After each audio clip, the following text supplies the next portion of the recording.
Allah, Allah, you are my own, you are my love. This is what Allah gives us the reminders. Abu Abdullah Muhammad ibn Ahmad al-Qusri relates that in Istanbul there was a governor, he died. They dug a grave for him. When they were on the verge of lowering this body inside the grave, do you know what they saw inside the grave? They saw a black snake waiting for him inside the grave. They were terrified. Naturally, they were terrified. They didn't want to bury this guy inside this grave, so they dug another grave. Now they've spent hours digging the second grave. They're on the verge of lowering the body inside the grave, and you know what? The same snake they saw in the first is waiting in the second. They dig a third grave. A third grave. And they find, when they're on the verge of lowering this grave, all of a sudden, out of the blue, they find the same black snake inside the grave. I ask you, my young friends, you know, on that particular occasion, that narration, what do you think it suggests? How many graves do you think they dug on that day?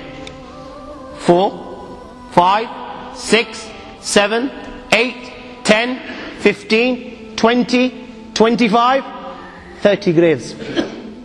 The narration says that on that day, they dug about 30 graves. Every time the grave was dug and they were on the verge of lowering this body inside the grave, they would find the same black snake waiting.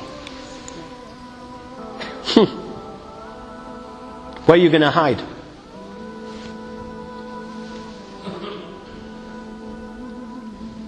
It doesn't come any clearer than this. Where are you going to hide? Where? Allah. You know, even when you've gone 6 foot under, you can't get away. You've left the dunya and you've gone 6 foot under and you think you've got away with it. This is where it will begin. You know, fed up after digging so many graves, they consulted the ulama. What should we do with this person? May Allah protect us. They said, you know what? Just bury him inside the grave. Leave the rest to Allah subhanahu wa ta'ala. And they buried him.